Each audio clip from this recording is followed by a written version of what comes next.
हमारे साथ है कॉमरेड नेता भागीरथ यादव, जिन्होंने विधानसभा का चुनाव लड़ा था। चुनाव वे हार गए थे, लेकिन अब जो लोकसभा का चुनाव चल रहा है उसमें इंडिया अलायंस में सीपीआईएम ने भी कांग्रेस के साथ मिलकर ताल ठोकी है। ये पूरी तरह से सीकर के चुनाव में व्यस्त हैं। इनसे आज जानना चाहेंगे किस तरह का अलायंस का फायदा हुआ, किस तरह का चुनाव प्रचार चल रहा है, कैसा चुनाव प्रचार है, क्या मानते हैं कि सीकर का चुनाव कैसा रहने वाला है। देखिए, सीकर का चुनाव इंडिया गठबंधन के अलायंस होने के बाद में जो ही नॉमिनेशन हुआ, कांग्रेस जो हमारा सबसे बड़ा भाई के रूप में है पार्टी अलायंस के अंदर, उसके बाद में सीपीएम, आरएलपी, आम आदमी, सब लोगों ने लग करके आज सीकर का जो गठबंधन जो हमारा है बहुत मजबूत गठबंधन है। और पिछले 10 दिन से हम लगातार लग रहे हैं वहाँ सीकर के अंदर। मैं कहता हूँ कि इंडिया अलायंस सीकर ही नहीं, हिंदुस्तान के अंदर एक ऐसा मजबूत गठबंधन बना है। जो मोदी जी 400 पार की बात कहते हैं, हम दावा करते हैं आज कि मोदी जी 2024 के अंदर जाएंगे।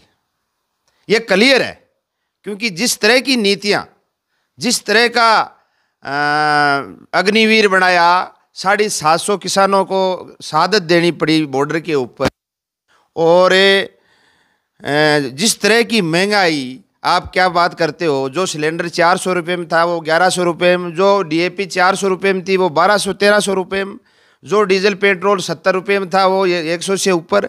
और जिस तरह से ये जो पूरे देश के अंदर जो माहौल बना रखा है, आज इंडिया गठबंधन, चाहे वो बिहार ले लो, चाहे वो आपका दिल्ली ले लो, चाहे वो आपका महाराष्ट्र ले लो, चाहे आपका साउथ ले लो, चाहे आपका मध्य प्रदेश ले लो, और राजस्थान के अंदर मैं कहना चाहता हूँ पहली बार आपको आश्चर्य होगा कि राजस्थान में कम से कम इंडिया गठबंधन की 15 सीटें जीती जाएगी।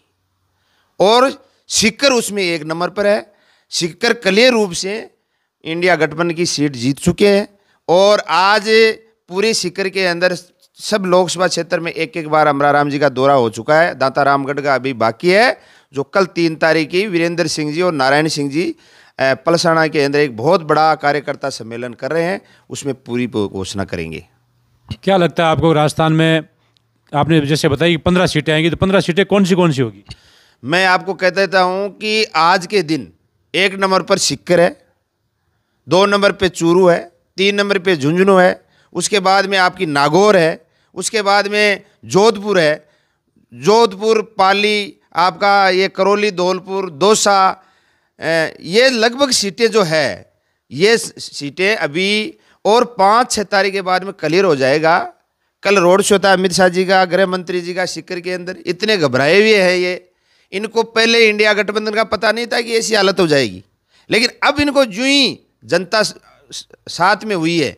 और पहली बार मैं कहता हूँ कि जो किसान 750 किसानों की हत्यारी सरकार को पहली बार किसानों का पता चलेगा कि किसान भी एक ताकत होती है। जिस तरह से इन्होंने कहा था कि ये तो पाकिस्तानी है, ये तो माओवादी है, ये तो चाइनीज है, ये तो वो है, इनका फंडिंग बाहर से आता है, मोदी जी और इस सरकार को अब पता चलेगा कि ये क्या है। ये देश के अन्नदाता है, जो 140 करोड़ जनता का पेट भी भरते हैं, और देश की सत्ता बढ़ाना भी जानते हैं, और देश की सत्ता को पटकना भी जानते हैं, जो 2024 में होगा, ये मैं कहना चाहते हैं। नागौर में इस बार का समीकरण है वो अलग तरीके का लग रहा है। ज्योति मिर्धा कांग्रेस से बीजेपी की उम्मीदवार हो गई, और हनुमान बेनीवाल एनडीए से कांग्रेस गठबंधन में आ गए। तो किस तरह का मुकाबला रहने वाला है, क्योंकि कांग्रेस जिस तरह से एकजुट नज़र आ रही है, कड़ी टक्कर देखने को मिल रही है। देखो, नागौर जिला वो जिला है, 1977 के अंदर हिंदुस्तान में इमरजेंसी लगने के बाद में जब चुनाव हुए तो इंदिरा गांधी जी चुनाव हार गई थी। लेकिन उत्तरी भारत के अंदर एक सीट नाथूराम जी जीते थे कांग्रेस पार्टी से। तो उस लहर के अंदर भी जो जनता दल की कांग्रेस के खिलाफ लहर थी, उस लहर के अंदर भी यदि यहाँ से कांग्रेस जीती तो आज तो बीजेपी के खिलाफ लहर है, आज तो बीजेपी इंडिया गठबंधन की मजबूत हवा है। तो ऐसे में मैं ये मानता हूँ कि जिस तरह से नागौर की पूरी कांग्रेस टीम, पहली बार मैंने देखा है, पूरी कांग्रेस के जितने भी गिला शिकवे आपस में होंगे पहले, लेकिन आज जितने भी एमएलए है वो एकजुट है, कांग्रेस के कार्यकर्ता एकजुट है, हमारी सीपीएम का पूरा समर्थन है, एक एक हमारा कार्यकर्ता इंडिया गठबंधन के साथ में है। और पहली बार मैं आपको कह रहा हूं कि ये नागौर ही नहीं, आप कहीं भी ले लीजिए, जिस तरह की भूमिका कांग्रेस के बड़े भाई के रूप में छोटे गठबंधन के साथ में है वो आज तक देखी नहीं। नागौर के अंदर मजबूती के साथ में इंडिया गठबंधन जीतेगा। इंडिया गठबंधन मजबूत है और दिन दिन हवा बढ़ रही है। और जिस तरह से नागौर का एक नाम रहा है तो वो उसमें कोई कमी नहीं रहेगी। नागौर के अंदर सब मजबूती है। और मैं तो यही कहता हूँ कि ये जो गठबंधन बना और अभी ये गठबंधन बाकी है, गठबंधन की जितनी 3 सीटें छोड़ेंगे, 2 तो छोड़ दी और एक और छोड़ेंगे बाप की, तीनों सीटें जीतेंगे। नागौर में आपकी भूमिका कम नज़र आ रही है, इसको लेकर भी लोग कई सवाल करते हैं कि भागीरथ यादव नागौर के चुनाव में नज़र नहीं आ रहे, तो आप क्या कहना चाहेंगे? नहीं, ऐसा सवाल ही नहीं है। नागौर के चुनाव में बराबर संपर्क में है। हर हमारा जितना भी कार्यकर्ता, सरपंच वगैरह जितने भी साथी है, जितने भी हमारे मिलने जुलने वाले हैं, सब लोगों से हम चर्चा कर रहे हैं।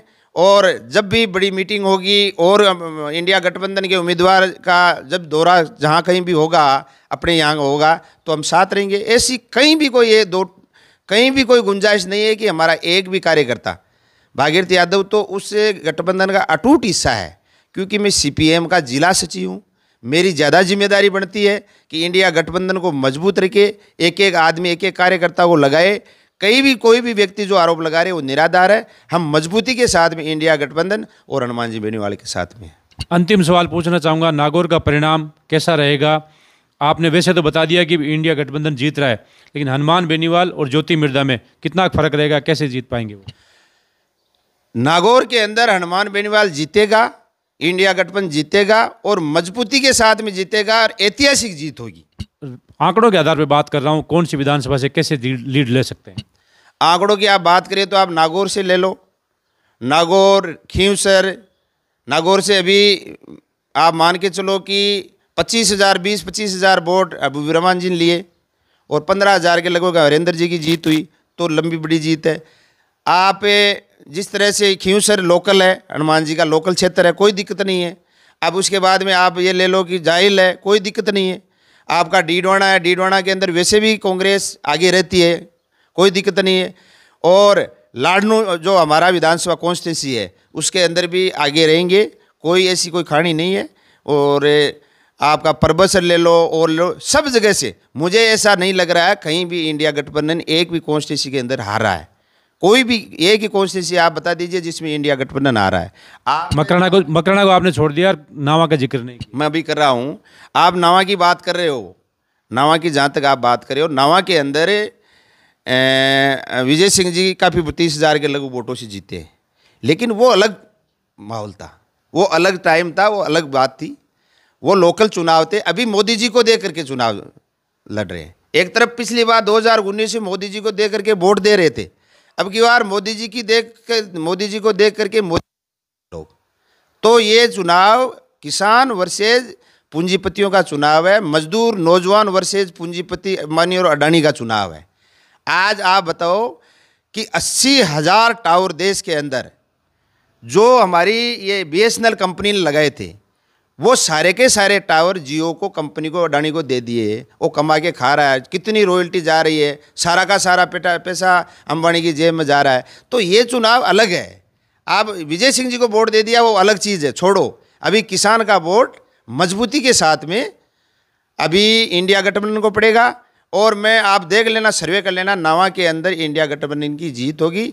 और कुछ मकराना की आप जहाँ तक बात करो, वहाँ तो क्लियर जीत है।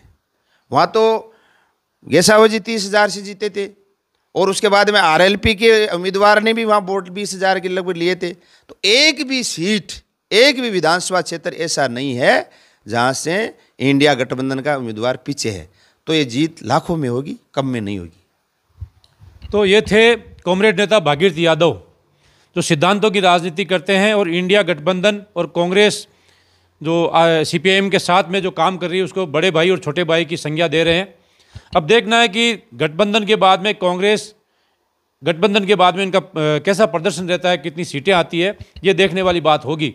और जिस तरीके का चुनाव रंगत में आ रहा है, वो उसमें देखकर ऐसा लगता है कि कहीं ना कहीं भारतीय जनता पार्टी के मिशन 25 को ब्रेक लगेगा। आने वाली 19 तारीख को मतदान के बाद 4 जून को आने वाले परिणाम बताएंगे कि राजस्थान की राजनीति का ऊंट किस करवट बैठता है।